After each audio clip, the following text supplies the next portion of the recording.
disaster. I don't know if I think it's me, but trying to get into YouTube and do a video is completely impossible. Every time I try to do it, there's always a tremendous amount of buffering. I make adjustments and then something else happens. It's ridiculous. And so I'm just getting tired of it. I don't know what's going to happen on August 1st. I know we do have Periscope, which is which is going live now. For those of you that need that, Isha, or Bathaman, if she's here or she's not here. Isha, if you do, you know the Periscope. Let me give you all the Periscope. It's you go to Periscope,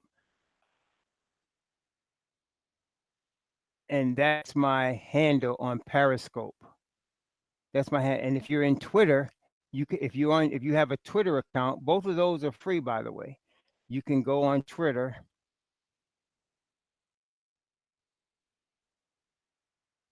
and there's the Twitter handle. So you have both the Periscope and the Twitter handle, and you can, and it's very clear. The broadcast is very clear on there. You can hear it very plainly. For now, until we can't do it anymore, I'm just going to stick to Hangouts because this is the easiest way. It's very simple for me. It works, So um, it's it's a thing, and I just have a thing. As many of you who know me know, I would prefer not to have my face seen on the video. Some people might ask, why don't you want your face seen on the videos? Well, if I have to do it, I will do it. But the problem is that I want the word to go forth. I don't want me to be the focal point of this thing I'm calling a ministry that the Most High has given me. I don't want me to be the focal point. I want the word of Yah to be the focal point. Okay, as much as possible. Can y'all hear me? Testing 1 2 3. I want to make sure. So can y'all hear me? Okay, good. So I want the word to be the focal point. I want the scriptures. I want the message. I want the spirit of the Father to be the focal point. I don't want to be the focal point at all. And that's why this ministry that we have, we ask for no money from anybody. We try to do everything as cheaply as possible um, because money, we feel, has corrupted the word, has corrupted the message. And I don't think anybody can be trusted with it, to be quite honest with you. So um, we don't ask for any money from anybody. We don't want any. The Most High has blessed me with 2 strong arms, 2 strong legs. My body is strong, and I'm able to get employment. At this point. And so, if I was not in that scenario, maybe something else would be the case. But that is the scenario. So I can easily go on a free platform like a Periscope or a Google Hangouts, and I could, broadcast the message. And that's the most important thing. As we're going to study today, as we're going to see today, by the grace of the Most High. The most important thing, brothers and sisters, is to be prepared to be covered in the Father's righteousness, to be made in the Father's image. Okay, Brother so Todd. that He can glory, so that we can Brother obey Todd, it's Joe. His statutes and judgments.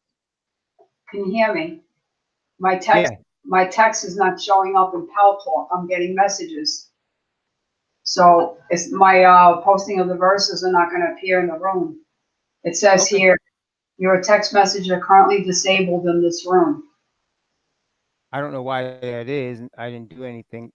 Sister Isha is talking to me on the Hangout side for y'all that's wondering what's going on. Um, can you see yourself in the room, Isha?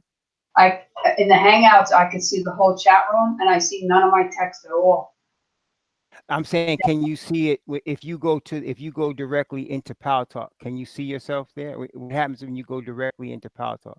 I'm in directly in Pal Talk, and I do see my own text coming in, but I'm getting messages below my text. Okay, yeah, because I don't see any. Type something in Power Talk. Let's see. Okay, I sent something in. Huh? Okay, I don't see anything. Okay. All right. Hi, So how are you? so I don't know what's going on. Oh, you know what it is? It says you're like, it's like almost like you got your hand up because it says next. Oh, I see your name. I put my hands up after I noticed it. I'm gonna put my Oh, hand I down. see. Okay, do this. Do this. Go out and go back in, and let's see what happens. Okay. You could go out and go back in. Let's see what happens. Isha is the one that posts the scriptures for me. She does it very faithfully. She does it very well, as you all have seen. And she's having problems, whereas her texts are not appearing in the room, and we don't know what the scenario is, but what the situation is. But the Most High will work that out. We are. She is uh, going to try to Try go to out and come go back out and in come and back see what in and happens. see what happens.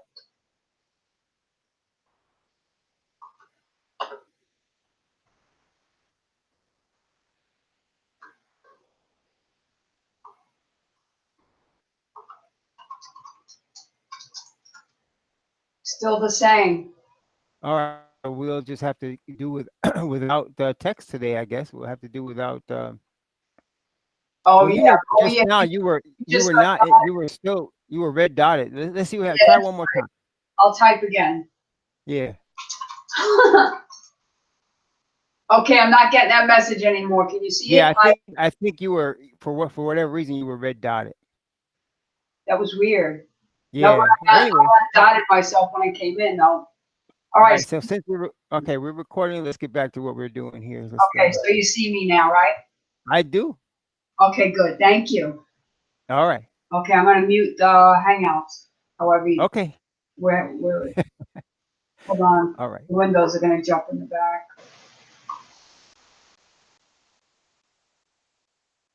All right. So I think we got that straightened out. Praise the Most High.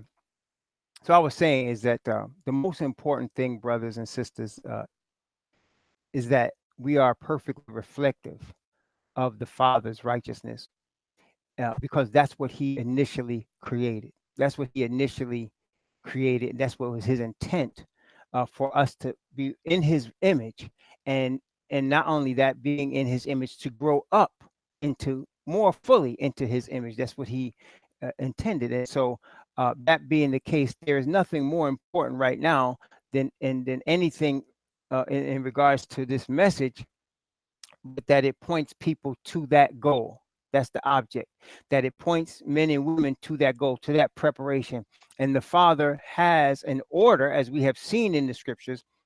Now, people fight the order, and that makes sense from a rebellious human race, that people would fight his order. But he has an order. He has made the man first. He made the woman from the man.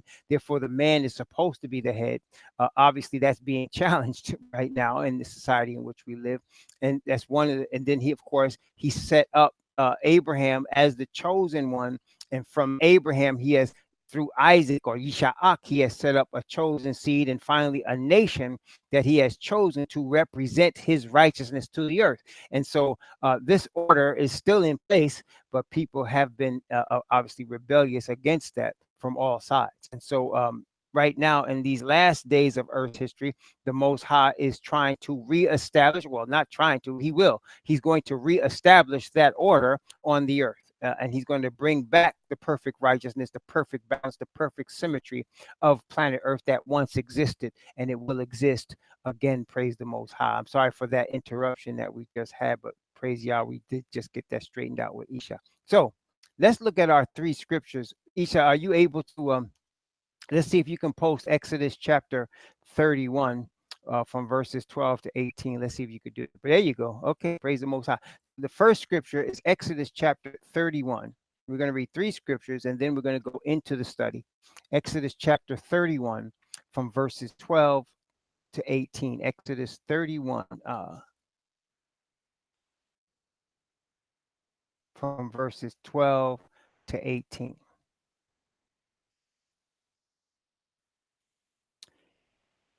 And Yahweh spake unto Moshe, saying, Speak thou also unto the children of Israel, saying, Verily my Sabbath ye shall keep, for it is a sign between me and you throughout your generations, that ye may know that I am Yahweh that doth sanctify you. Ye shall keep the Sabbath therefore, for it is holy unto you. Every one that defileth it shall surely be put to death. For whosoever doth any work therein, that soul shall be cut off from among people. 6 days may work be done, but in the seventh is the Sabbath of rest, holy to Yahweh. Whosoever doth any work in the Sabbath day, he shall surely be put to death. Wherefore, the children of Israel shall keep the Sabbath to observe the Sabbath throughout their generations for a perpetual covenant. It is a sign between me and the children of Israel forever. For in 6 days Yahweh made heaven and earth, and on the seventh day he rested and was refreshed. And he gave unto Moses, when he had made an end of communing with him upon Mount Sinai, 2 tables of testimony, tables of stone written with the finger of the Most High. Exodus chapter 31, verses 12 to 18. We turn now to the book of Deuteronomy, Adabarim, and we're looking at the chapter that we call the chapter of the awakening, chapter 30. We're not going to read the entire chapter, but we read from verses 1 through 10 of Deuteronomy chapter 30, verses 1 through 10. And it shall come to pass, when all these things are come upon thee, the blessing and the curse which I have set before thee, and thou shalt call them to mind among all the nations whither Yahweh thy Most High hath driven thee, and shalt return unto Yahweh thy Most High, and shalt obey his voice according to all that I command thee this day, thou and thy children, with all thy heart and with all thy soul, that then Yahweh thy Most High will turn thy captivity and have compassion upon thee, and will return and gather thee from all the nations whither Yahweh thy Most High hath scattered thee. If any of thine be driven out to the outmost parts of heaven, from thence will Yahweh thy Most High gather thee, and from thence will he fetch thee. And Yahweh thy Most High will bring thee into the land which thy fathers possessed, and thou shalt possess it. And he will do thee good and multiply thee above thy fathers. And Yahweh thy Most High will circumcise thy heart and the heart of thy to love Yahweh thy Most High with all thine heart and with all thy soul, that thou mayest live. And Yahweh thy Most High will put all these curses upon thine enemies and on them that hate thee, which persecuted thee. And thou shalt return and obey the voice of Yahweh, and do all his commandments, which I command thee this day. And Yahweh thy Most High will make thee plenteous in every work of thine hand, in the fruit of thy body, and in the fruit of thy cattle, and in the fruit of thy land for good. For Yahweh will again rejoice over thee for good, as he rejoiced over thy fathers. If thou shalt hearken to the voice of Yahweh thy Most High, to keep his commandments and his statutes, which are written in this book of the law, and if thou turn unto Yahweh thy Most High with all thy heart and with all thy soul. Praise Yah. Deuteronomy 30 from verses 1 through 10. Now, last but not least, we turn to the revelation of the Messiah. The book of the revelation of the Messiah, revelation of Yahushua, which Yah gave unto him. Revelation, and we're going to be looking at the seventh trumpet, the last trumpet of the seven trumpets, which we are soon to hear. We are in the sixth trumpet right now, and we're about to go into the seventh one very soon. Beginning at verse 15 of Revelation chapter 11. Revelation chapter 11, beginning at verse 15 and going down to verse 19. And the seventh angel sounded, and there were great voices in heaven saying, the kingdoms of this world are become the kingdoms of our Yah and of his Messiah, and he shall reign forever and ever. And the 24 elders which sat before Yahweh on their seats fell upon their faces and worshipped Yahweh, saying, we give thee thanks, O Yahweh al Shaddai, which art and wast and art to come, because thou hast taken to thee thy great power and hast reigned. And the nations were angry, and thy wrath is come in the time of the dead, that they should be judged, and that thou shouldest give reward unto thy servants the prophets, and to the saints, and them that fear thy name, small and great, and shouldest destroy them which destroy the earth. And the temple of Yahweh was opened in heaven, and there was seen in his temple the ark of his covenant. And there were lightnings and voices and thunderings and an earthquake and great hail. All praise, honor, glory, blessing, majesty be to the Most High Yahweh, who created heaven and earth and all things that are therein. Thank you, Isha, for posting those scriptures. So, as we were saying earlier, the Father in heaven has designed that the earth would be filled with righteousness. He created it that way. An enemy that came that wanted an enemy came that wanted control,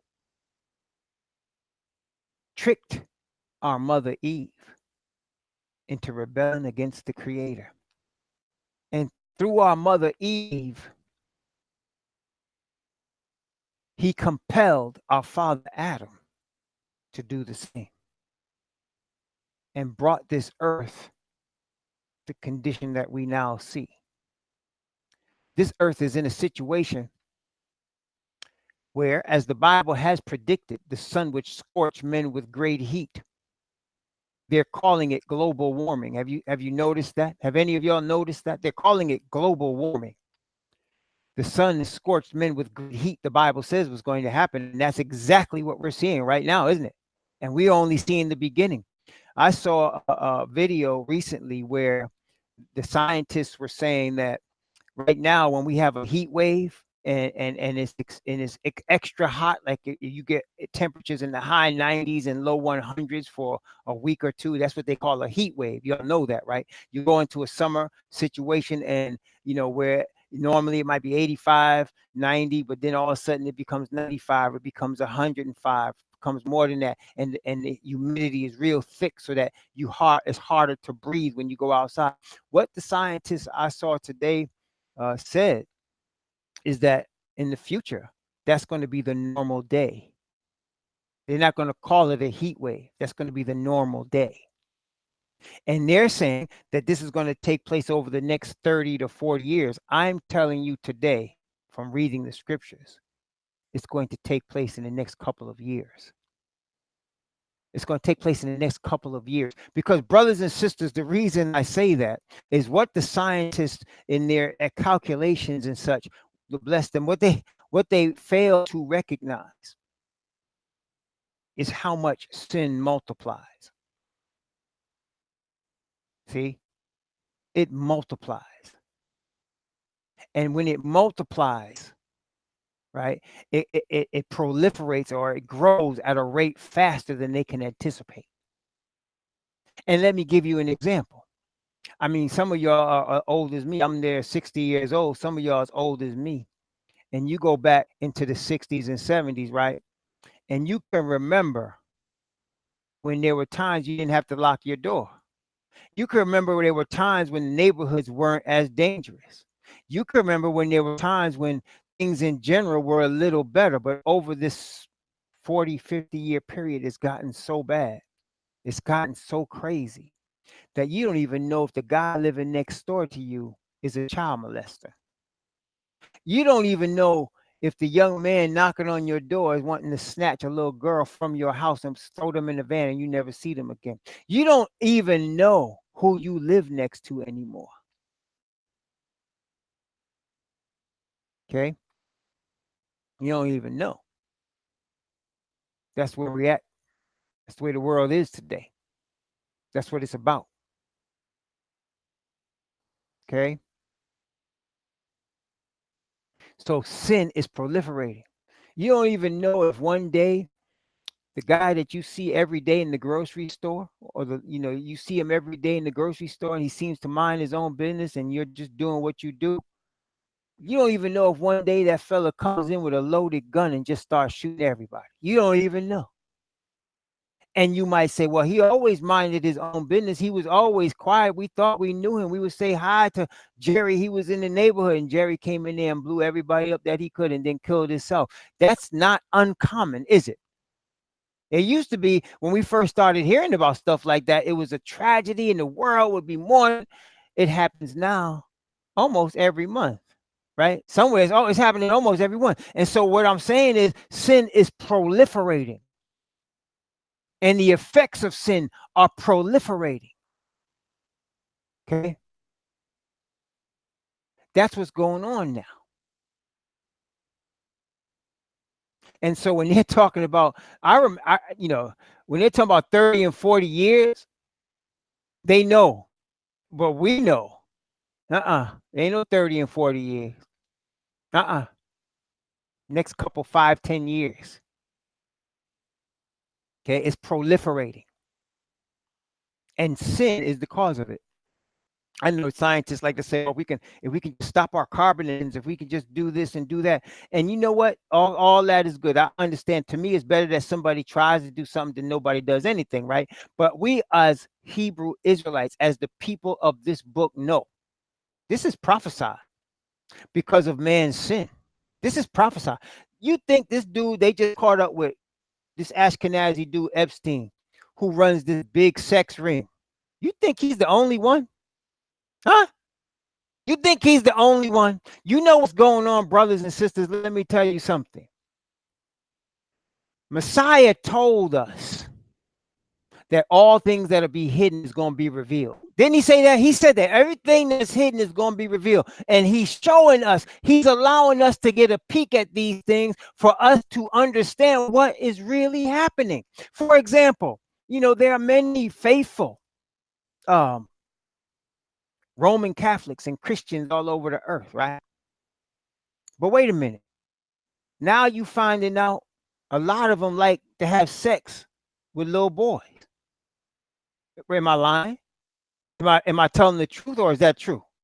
Wait, you've been seeing this for 20, 30 years. They've been bringing it out.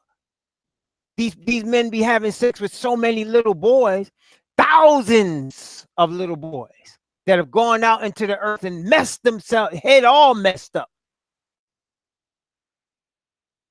And why is that? The Most High is giving us a peek at what's really happening. You're going to wake up, or aren't you? Do you know I found out a statistic the other day that kind of blew me away? Do you know that the divorce rate is higher among evangelical Christians than among non-Christians? Isn't that amazing? Like the so-called, family, the so-called family, what they call themselves, conservative evangelical family, they have more divorce than anybody else in the United States. And I didn't look at this. I'm just telling. This is me. This next thing is me. I bet you, if you find out there'll be more adultery in there too. I bet you find out there'll be more hanky panky going on in there too. Okay. But why is all of that? Because the Most High, he's lifting up the sheet. The Most High is showing you what really these things are about. Now, picture all of that against what we just said the Most High's purpose is. His purpose is perfect righteousness. His purpose is for us to overcome all sin. That's his purpose. The purpose of Messiah is for his chosen people to be perfectly reflective of him, so that the Gentiles will see it, and everybody that comes under the shadow of that Israelite righteousness will overcome all.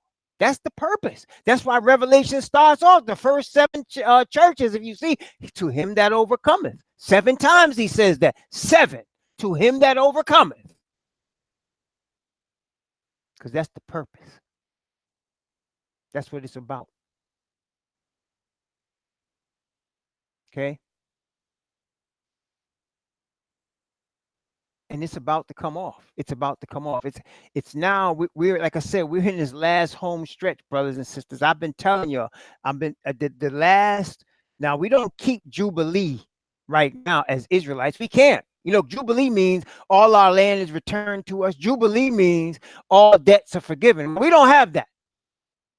See, that's what I'm trying to tell some of these brothers that claim they're keeping a feast. Okay, go ahead, go keep the feast. All right, I'm not trying to down the brothers, but I'm trying to tell you, you can't keep feast in your enemy's land. You can't celebrate while your brothers are stacked up in prisons and suffering. You can't celebrate while we shooting each other in the street. What y'all talking about?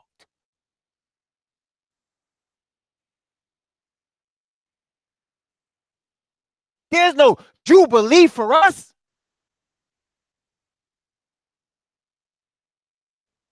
But I will tell you this. Heaven is marking it. And that's what I say.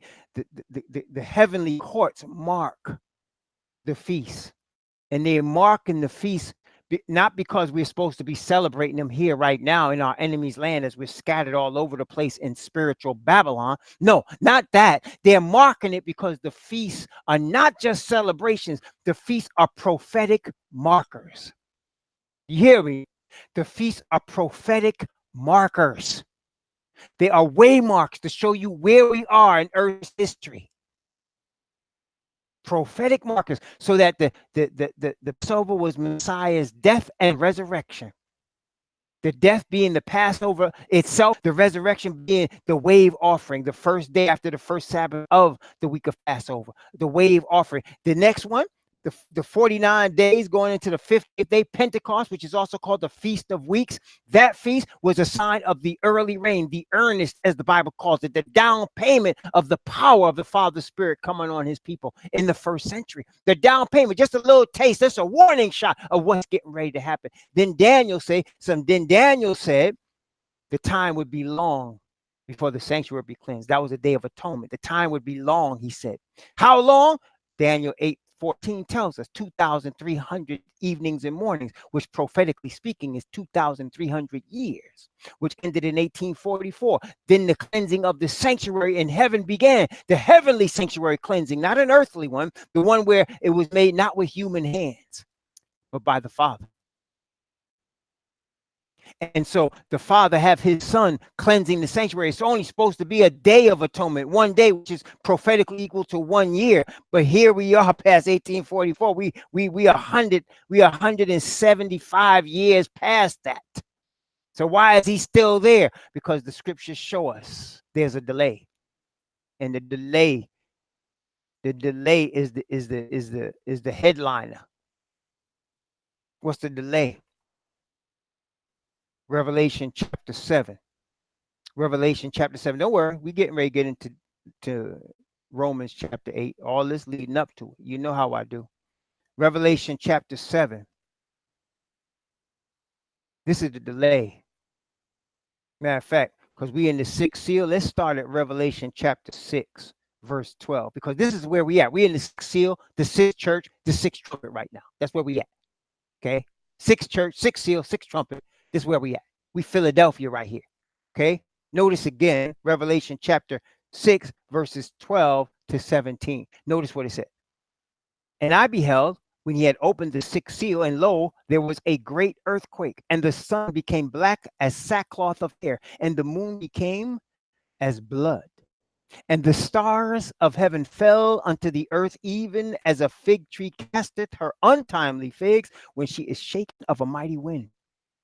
And the heaven departed as a scroll when it is rolled together, and every mountain and island were moved out of their places.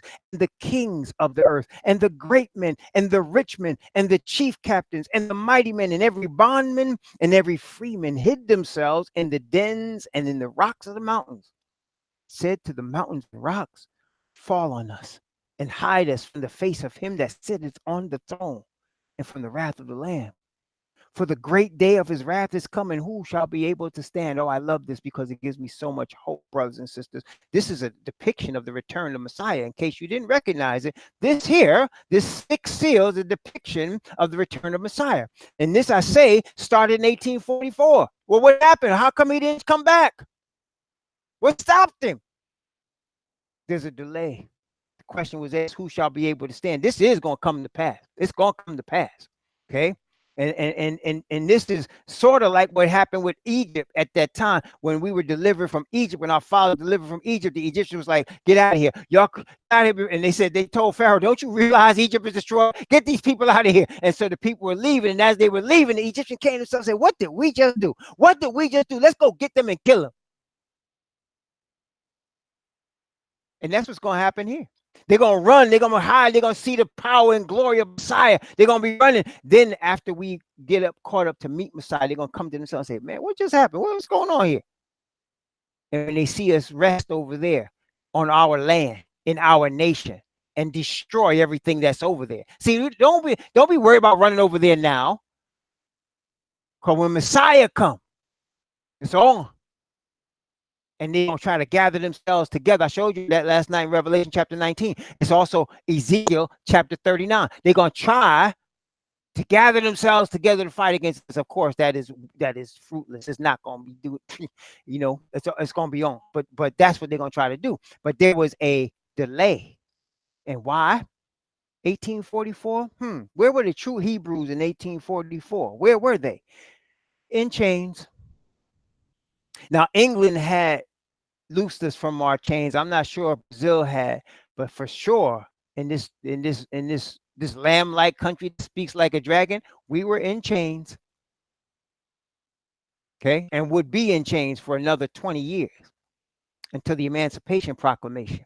The Emancipation Proclamation, which Lincoln himself said he would not have done if he wasn't trying to save the Union. He was desperate because them Confederates is getting ready to take over the whole country. So he in desperation, he signs this Emancipation Proclamation. Let's get them Negroes on our side. Let's promise them freedom, and they fight with us against them crazy Confederates. And that's exactly what happened.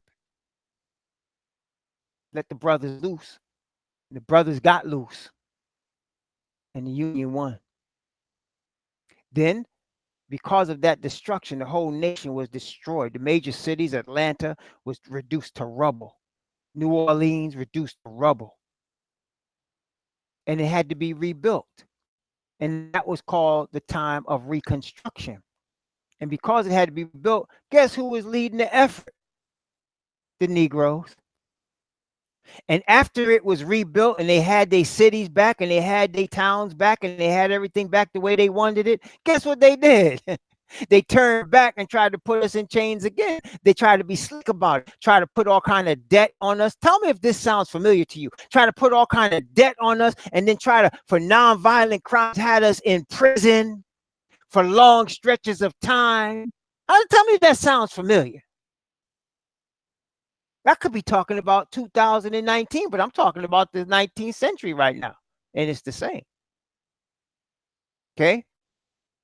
And they got bolder and bolder and bolder in what they were doing. Why? Because at that time, at that delay was to cause the 144,000 to begin their awakening period. That's what's going on. See, we got caught up just like our fathers in Egypt during the Reconstruction. Let me just break this down for you. We got caught up into thinking we were American citizens. That's what happened. Our fathers got caught up into thinking because of Joseph that they were Egyptian citizens. That they were just, them in the Mizraim, well, they looked alike, right? They were just from different tribes. So they were like brethren. But the Egyptians didn't think that way. The Egyptians ended up putting our fathers in slavery. And we started thinking we American citizens. They wasn't thinking that way. They never did. And it makes sense that they wouldn't. Why would any group of people bring another group of people in slave chains and in ships to their land and in order to make them equal with them? I mean, does that make any sense to you? I mean, would you go, if you were a trader in human flesh, you would capture people, right? And you would capture people and bring them to your land, and you bring them there and you work them till they die, and you just breed them enough so that you can get more of them to work them till they die. And your purpose is to actually make them equal with you? Come on. Let's be real now. Let's be real now.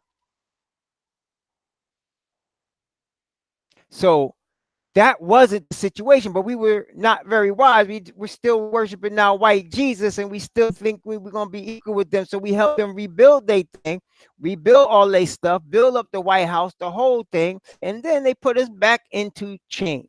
But they have these legal excuses, the debt and breaking of their laws, and they put us in chains. Okay. Then we try, listen, I'm not finished. Then we try to prove to them that we are going to be good citizens. So here come World War I. And boy, brothers sign up. Why do brothers sign up? Brothers sign up because they want to prove to the Caucasian man, no, no, no, we're not really animals. No, no, no, no. We're not really, inhuman. No, we really want to be good citizens of this country. We're not the only people to do that. The Polish people did that. The Irish people did that. The Italian, all of them that come from all them countries do the same thing, trying to prove they're quote unquote good Americans. Well, you see, brothers and sisters, we different from all of them. None of them came over here in chains. And the people that brought us here in chains, they're not scared of the Italians. They're not scared of the Germans. They're not scared of the Irish. They're scared of us because they know what they did to us. See? And the whole narrative about us being animals and dangerous and wild is a narrative they brought. But see, we didn't get that. So we start believing what they told us, and we fought in World War I. And our brothers came back with their uniforms on and got strung up in trees with their uniforms on. Go overseas to fight for this country in foreign lands. Come back over here with medals on their chest, and their uniforms didn't mean nothing. All it meant was, you got a gun in your hand, string this nigga up. That's what it meant. Then we said, maybe we didn't fight hard enough, so we fought for them in World War II. We fought for them in Korea. We fought for them in Vietnam. Where'd it get us? We still in the same position we were in after the Reconstruction. Nothing has changed. All they have done is pass certain laws to try to keep us calm. That's the truth about it. They pass certain laws to try to keep us calm, to keep us sedated. You know what it means to be sedated? Sedated means you get all excited. Maybe you get hyped. You start getting all hyped, and the doctor gives you some pills, or he gives you something so that you calm down, and you're docile. You're sedated. That's what they've been doing to us. This last, y'all think Barack Obama. What you think they brought Barack Obama forth for? We was about to go off, and all of a sudden they brought Barack Obama forth, and we all got what? Sedated. Because the honest truth is, hey, listen, I'm as proud as anybody to see a black man walk in the White House and be called Mr. President. I'm as proud as anybody to see that. But let me tell you something. The brother ain't do nothing for us. I mean, I'm just being honest. You tell me, what did he do that changed our current condition? What has happened since Barack Obama was president to improve our condition? As a matter of fact, let me tell you something. More brothers got shot in the street during that year period than almost any other time in history. More brothers got shot in the street during Barack Obama's, and what he do? He sent his Eric Holder to say, I'm sorry, this is terrible. But they didn't do nothing about it. None of the cops went to jail. They all got declared innocent. Okay? See? So brothers and sisters, all they trying to do is keep us sedated. But the truth of the matter is, the word of the Father is going to come to pass. He intends to bring righteousness to this earth.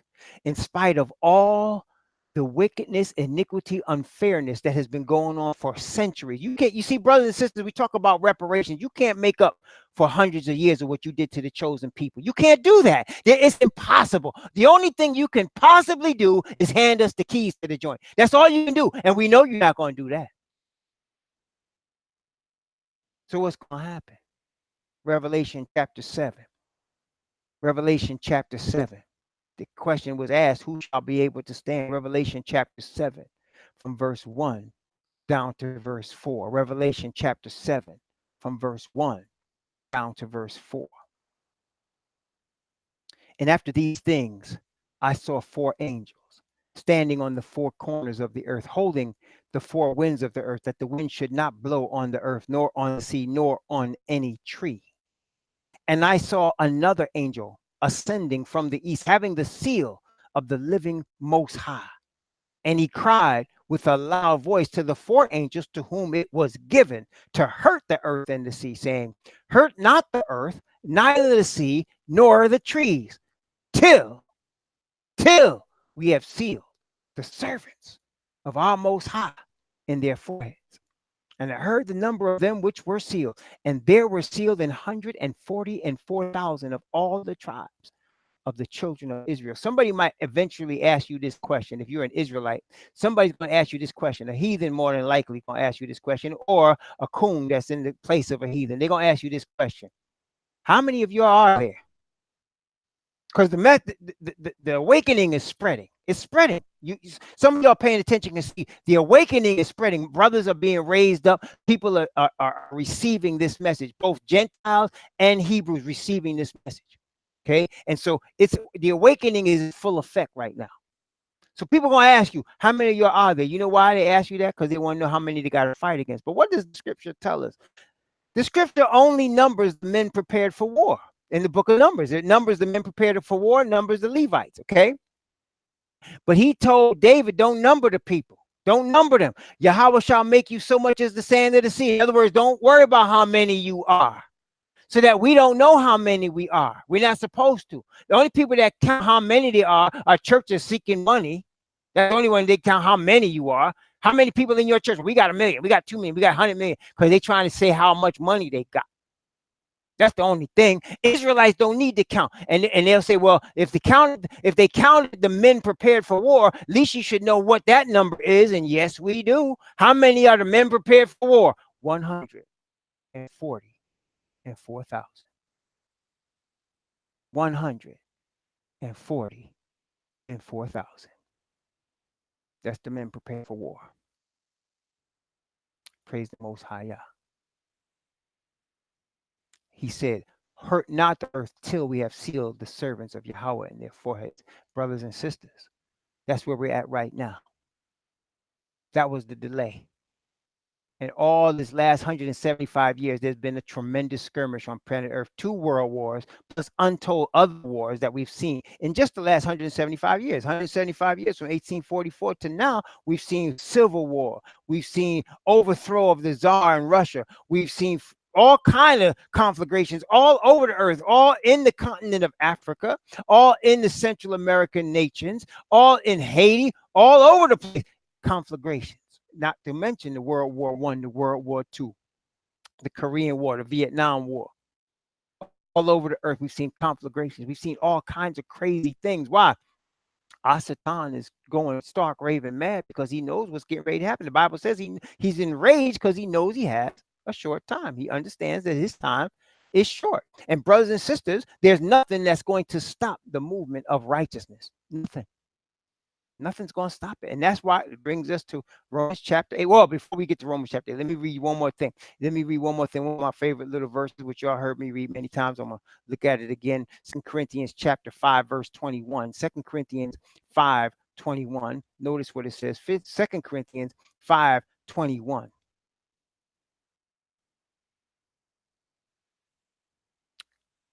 Here we are in the time of grace right now, in dispensation of grace right now. And in this dispensation, the message is, for he hath made him, that means Father hath made Messiah to be sin for us, who knew no sin, that we might be made the righteousness of Yah in Messiah. See, I'm just saying it as because he and him, people may not understand what that is. For Father Yah hath made Messiah to be sin for us, who knew no sin, that we, his chosen people, might be made the righteousness of Yah in Messiah. That's the whole point, brothers and sisters. That's the whole point. Righteousness is going to reign eventually. See, don't have to march in those streets. Don't have to take up guns and arms. No, you don't have to do that. Don't worry about that. Right now, we have to be armed with righteousness. We have to be armed with the Father's Spirit. Brothers and sisters, y'all should know. Y'all should know. We're not talking to the choir, but some of y'all may not know. This is why I'm going to say this. When you have the Spirit on you and an army can come at you, all you got to do is put your hand up and they will all fall down. You know that? You just put your hand up and they all fall down, because the Spirit of the Father is more powerful than anything man can create. There's no bomb, there's no gun, there's no plane, there's nothing they could create that can overcome the power of the Father's Spirit of righteousness. And that's just coming through us, his weak vessels. We're not even talking about him himself. We're not even talking about that. But he's going to show forth his glory through us, his vessels. Praise the Most High. the ones that's been in the chain gangs, the one that's been crackheads, the one that's been heroin addicts, the one that's been trying to prove ourselves to the Caucasian man about being good Americans. He gonna prove through us his righteousness.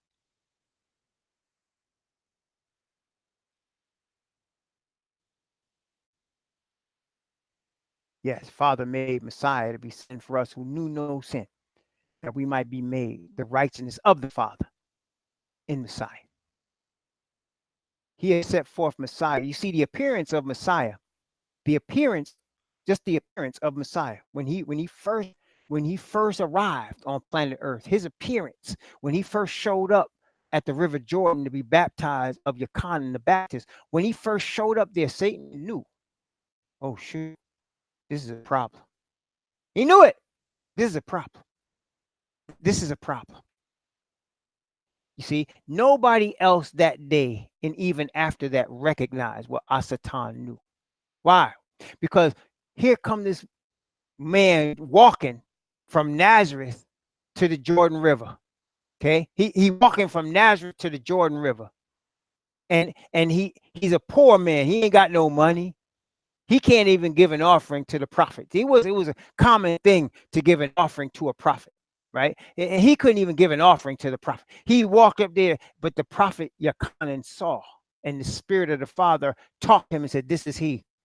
This is he of whom I told you. This is why you exist, to get ready for him." Messiah walked up, waited his turn, then walked up to Messiah, to John the Baptist.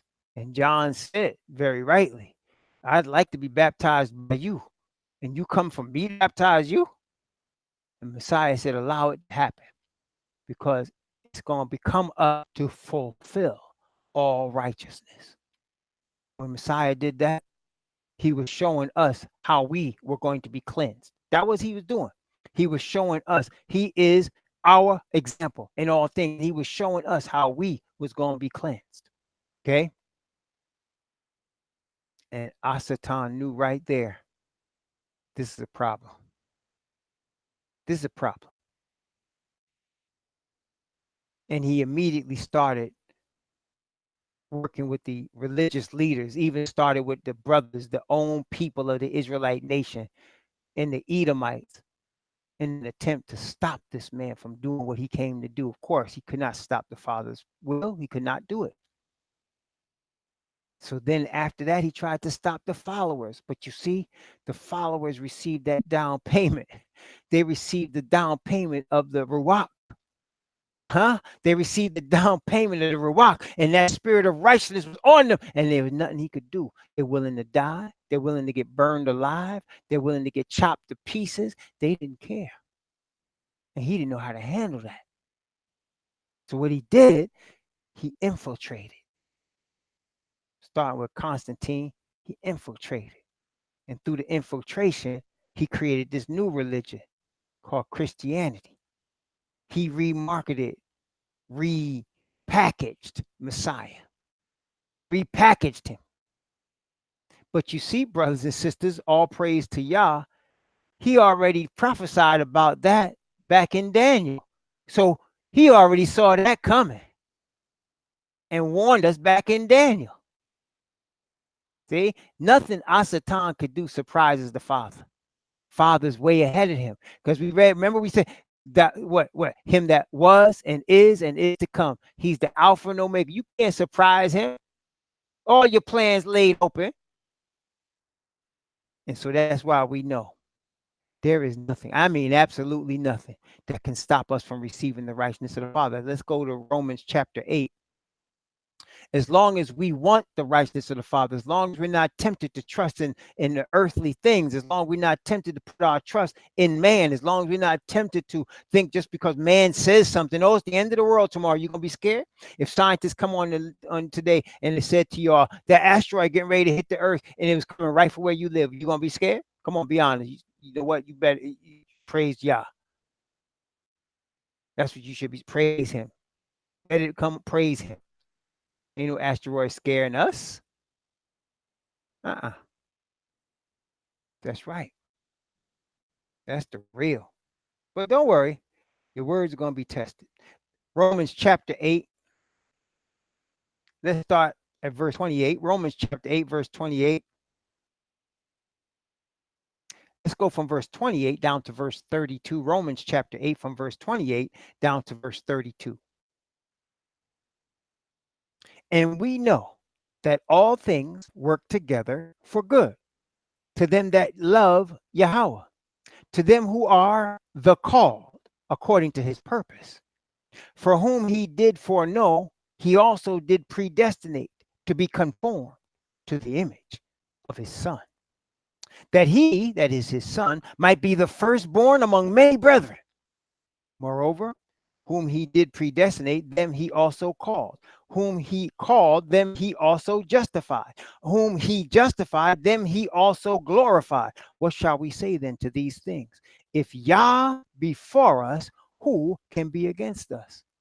He that spared not his own son, but delivered him up for us all, how shall he not with him also freely give us all things? Let's stop right here. So, brothers and sisters, he predestinated those he called to be conformed into the image of his son. We talked about this last night. Again, it goes to exactly what we're talking about now. The object, brothers and sisters, of the bringing forth of the 144,000, first and foremost, is to bear witness of the Father's righteousness with such a power that it inspires those who are seeking righteousness to come forth. That is why you see often in the book of Revelation, in a couple of places, you see people coming from every nation and kindred, tongue, and people, right? You see people coming from every nation, kindred, tongue, and people. Why is that? Remember what he told our father Abraham. He told Abraham, I'm going to make you what? The father of many nations. In thee shall all the families of the earth be blessed. Why? Because Father, being the Alpha and Omega, knowing the end from the beginning, being present in the past, being present in the present, and being present in the future. Father, knowing everything, knew that Abraham's seed would be spread all over this earth because of their sin. And in the countries and nations where they spread, their seed would mingle with other people. And the other people who receive the seed of the Israelite is blessed. In thee shall all the families of the earth be blessed. Oh, yes. He knew that. And when he says firstborn, this is what people don't understand. A couple of things. This is the term y'all may have read, firstborn or first fruits, right? You see that term, the first fruits or the firstborn? You understand? So people get confused with those terms because of how they're used. But let me just explain to you. Firstborn means the example. That's the example of what he wants, what he's looking for. Okay, so he said that his son might be the firstborn among many brethren. The son is the actually perfect example of what he wants all the people to be like, what he wants them all to look like in terms of character of righteousness. Okay, just like the 144,000 are the first fruits unto Yah, unto the Lamb. What does that mean? That means they are exactly what the Father desires his grace and righteousness to produce. That's what they call the first fruits, because that's exactly what he wants to be produced. This is the first thing. He says what he wants it to look like. And that's why, brothers and sisters, many of us are going to have come out of very dark places. You should praise Yah. If you've been through some hell, that's what I was talking about last night. If you've been through some hell on this earth, praise him. Why? Because he desires to bring you from that hell to glory. He desires for you to come from those abusive situations and come and one day stand on Mount Zion with Messiah as an overcomer. And why would he want that? Because what does that do? When he shows a person that was under the depths of blackness come to the brightness of glory, what has he done? He has shown forth his own glory, hasn't he? He has shown forth his own glory.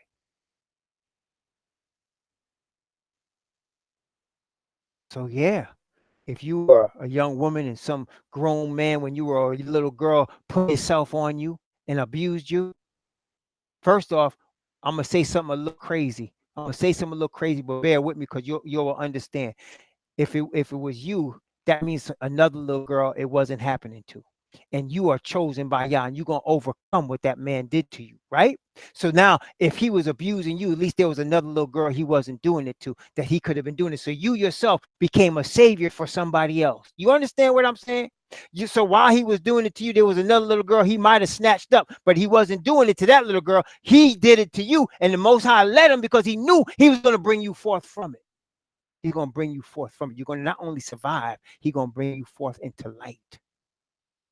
You were a little boy and somebody abused you. Well, while he was abusing you, he could have been doing it to another little boy. The Most High let him do it to you because he knew he was going to bring you from it. He knew he was going to have you overcome. And think about it.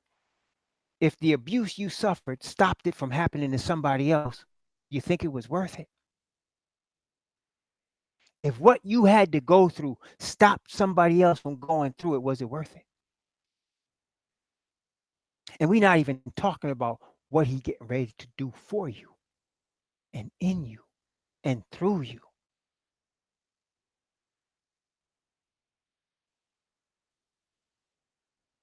That's why we said last night, and we say it again. Don't ask why me, ask why not me. You can't do it. You can't ask that question unless the Father's Spirit is on you. You understanding what I'm saying? It's not flesh and blood that's revealing it to you. It's the Father's Spirit that's revealing it to you.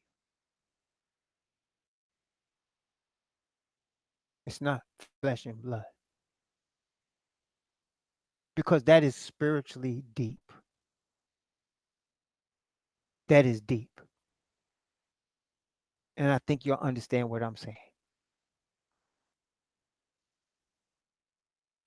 Why not you? You belong to Yah. He has called you forth from the cesspool to put you in a palace. And there are people that live this life in palaces that are headed to the cesspool. That's the truth about it. There are people right now in palaces headed to the cesspool, and he brought you from the cesspool, and he's going to have you in the palace. Don't worry about that.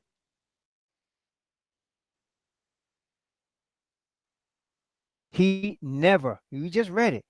All things work together for good. All things. He never allows you to go through something that he's not going to strengthen you to get through. And if you find yourself looking at it from the other side, guess what? You made it. You made it.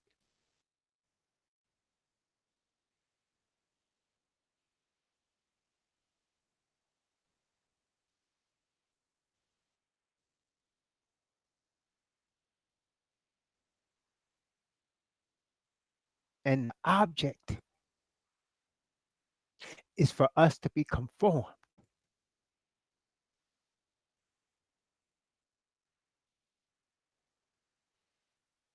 to the firstborn.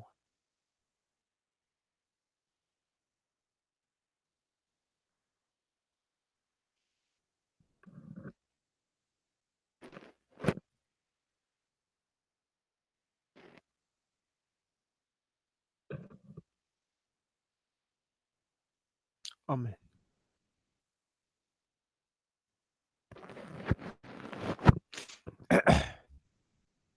Okay.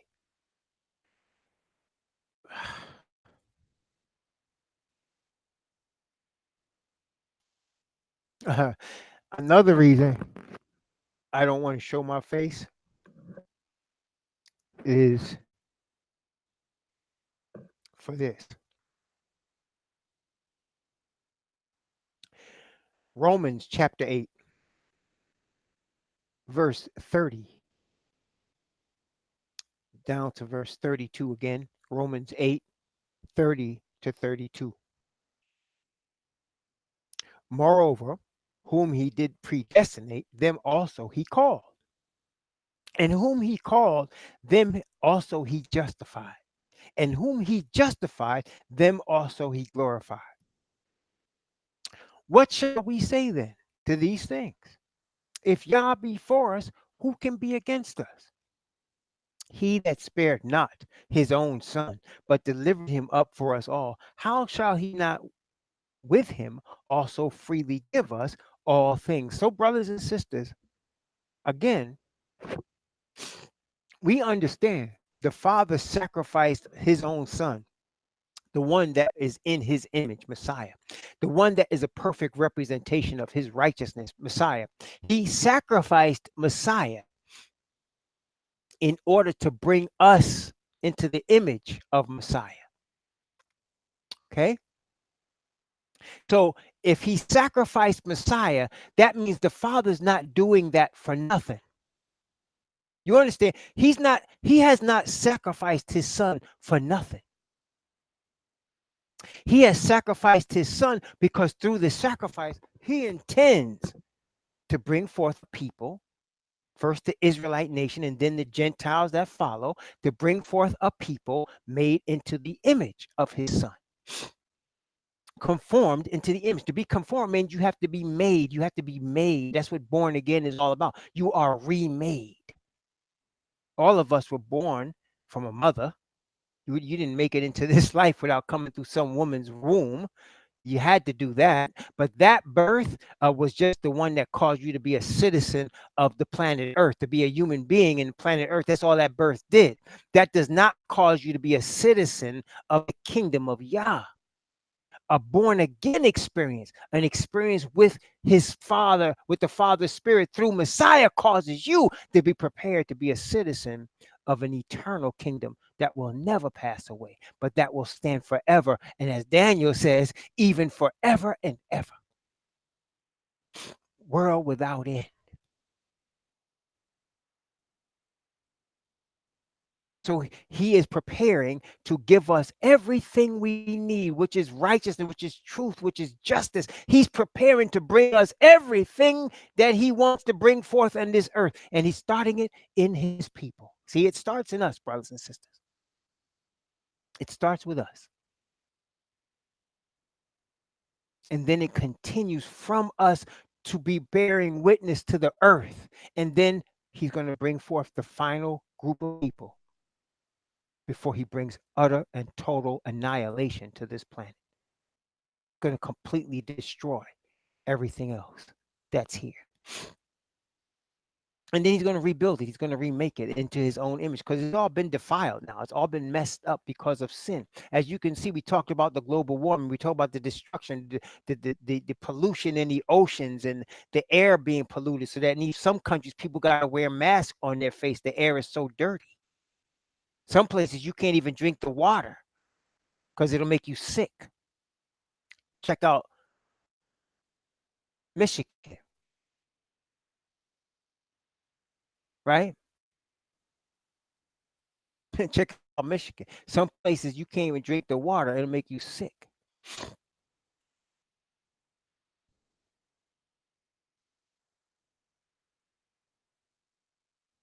That's where we live right now. And he's going to bring all that to an end very shortly. It's going to get, but before it gets better, it's going to get worse. I'm going to tell you right now, we already talked about it. It's about to get hotter. Flint, Michigan. That's right. It's about to get hotter. Disasters are going to get more destructive. More property is going to be destroyed. More people's lives are going to be lost. You're saying, well, he's preaching gloom and doom. I don't care what you call it. I'm calling it truth. This is what's getting ready to come down.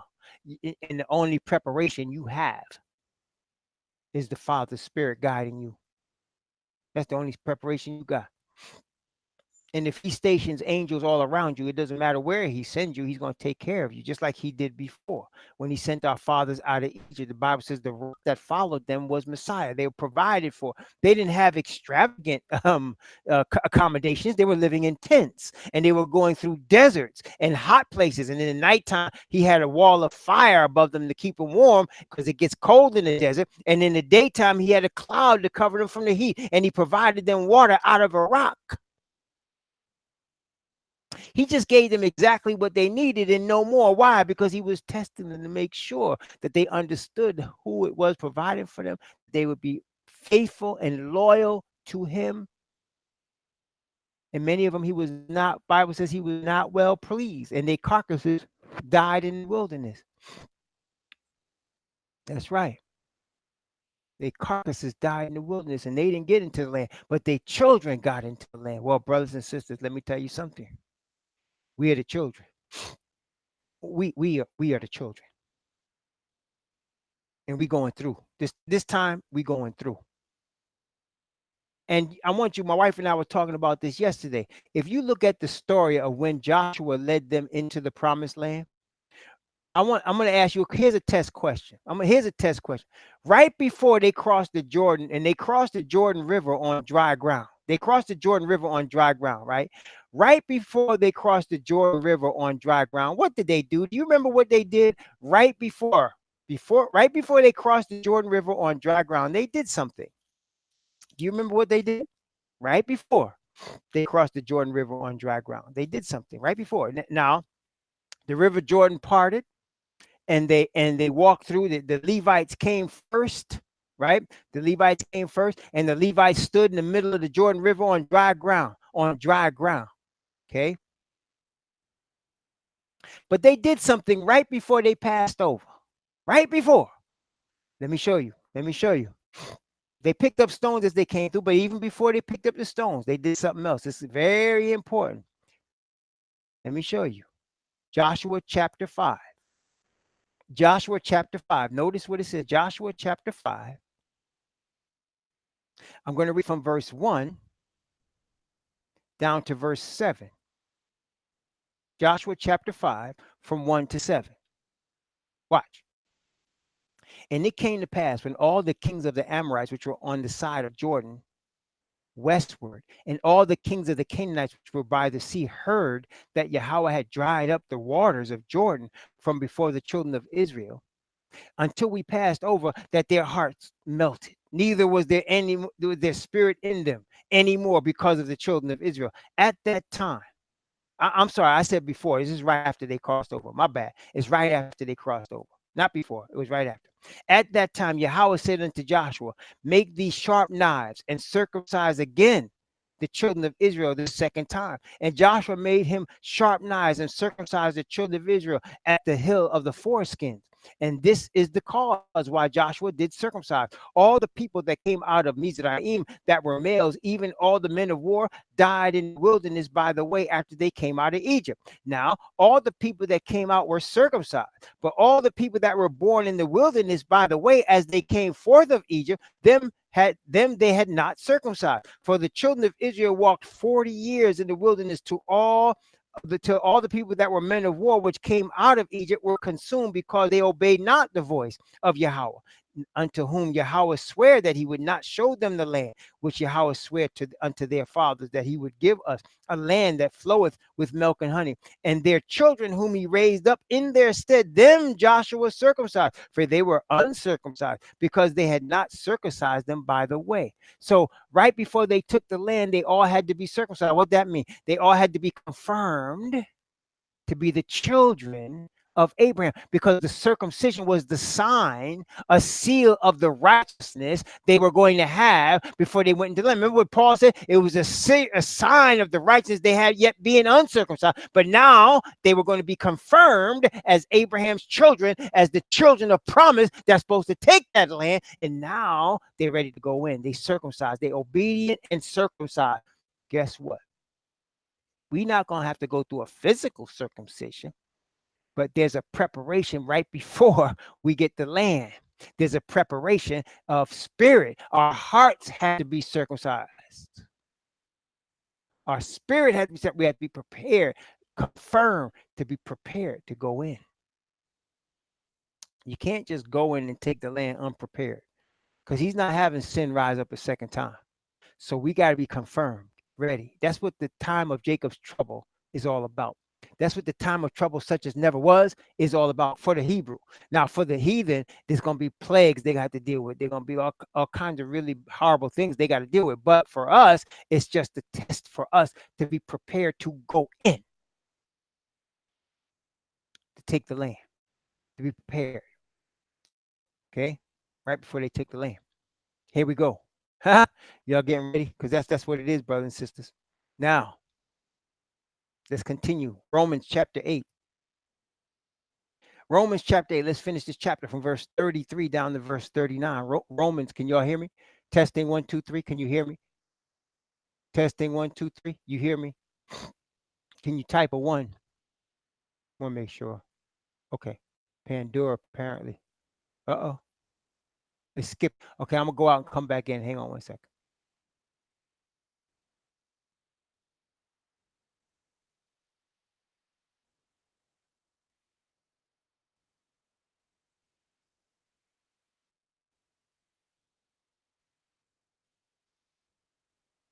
Testing 1, 2, 3. Is it skipping? Oh, it's skipping in YouTube. Okay, I can't control the YouTube side. My bad. I can't control YouTube. Okay. Yeah, definitely can't control YouTube. Anyway, let's read from verse 33 down to verse 39 of Romans chapter 8. Who shall lay anything to the charge of Yah's elect? It is Yah that justifies. Who is he that condemneth? It is Messiah that died, rather, that is risen again, who is even at the right hand of Yah, who maketh intercession for us. Who shall separate us from the love of Messiah?